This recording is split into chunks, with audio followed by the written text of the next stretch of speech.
Coming to you live from our Hoppington Centre in Durban, Senior Correspondent Fred Guttural. Good day, ladies and gentlemen. I am Fred Guttural, and welcome to another episode of the Hoppington Post. It's February, which means it's time to celebrate the National Leap Day for Frogs again. A day around promoting awareness to you humans about us frogs.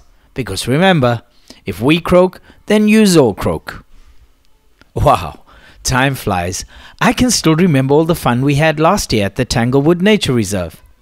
This year is the 4th annual event, and even though it's not a leap year, Dr. T and those guys at the Endangered Wildlife Trust, they don't seem to care because they've gone bigger and better than ever before. Yeah, that's right. As part of the event, they have entered the Guinness Book of World Records to break the record for the largest game of leapfrog. The current record is held by New Zealand, with 1,348 participants. But Dr. T and those guys at EWT, they intend to smash that by having 1,500 learners from schools in and around Durban participate in the attempt. Well, for me, any chance to beat the Kiwis at something is worth it. Let's go check it out.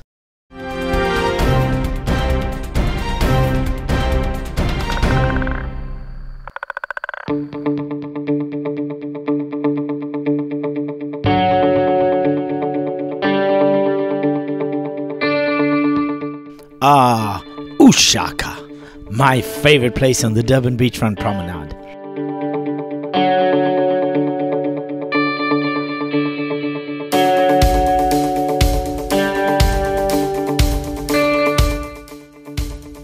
Because this was an official world record attempt, all participants had to be registered and independently audited.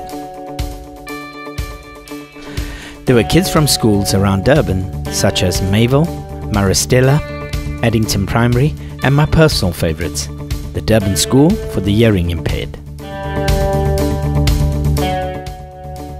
Wow, so many kids, and they're having so much fun. I'm sure we're going to break this record. Hey, check out their uniform. They love us so much, they even made their uniforms green. And now, while us frogs are known to jump up to 20 times our body length in a single jump, you humans need a little bit of practice. Did you know that the South African sharp-nosed grass frog, or Tychadina oxyrhynchus, as the scientists like to call them, with their powerful hind legs and streamlined body, holds the world record for the longest frog jump?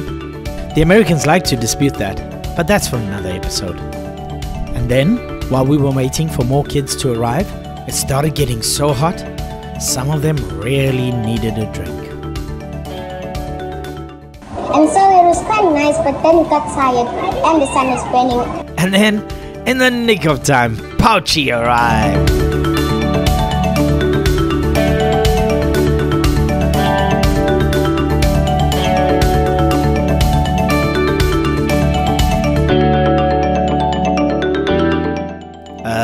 Pouchy, tell him to make like Usain and Bolt. It started getting really full, and you could actually feel the excitement in the air as it looked like the record was about to go. All of a sudden, somebody gave the order to jump.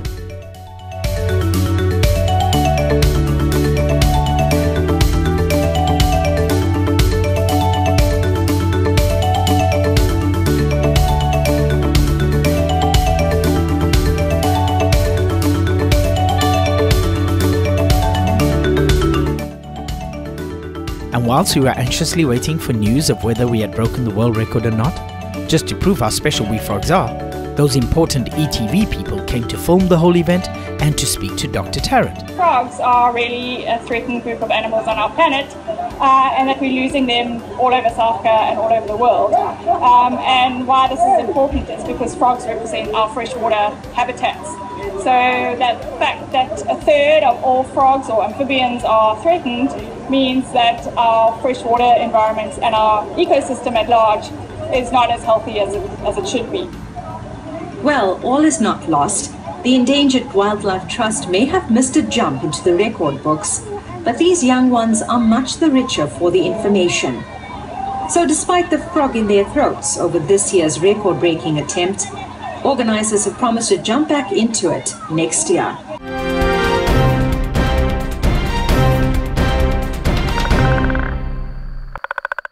welcome back. I'm so sorry we did not get to break the record this time, but we frogs always look at things on the bright side of life. Or is it that every cloud has a silver lining? Or that thorns are usually found next to roses? Or a bend in the road is not the end of the road? Or, my personal favorite, that if at first you don't succeed, then skydiving is not for you. And so the silver lining in today's story is that even though we didn't get to break the world record, I think we came pretty close with over 1,000 kids. But guess what? I think we might have broken the record for the amount of publicity this event created.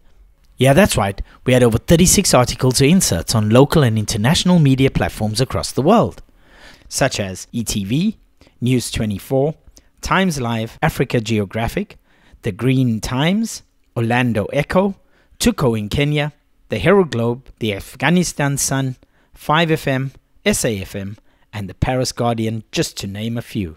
Wow, wait up. Did somebody say Afghanistan Sun? That's amazing. Those guys are in the middle of a war zone, yet they still have time to worry about us frogs. What's your excuse? Join us again for another episode of The Hoppington Post. I am Fred Guttrell.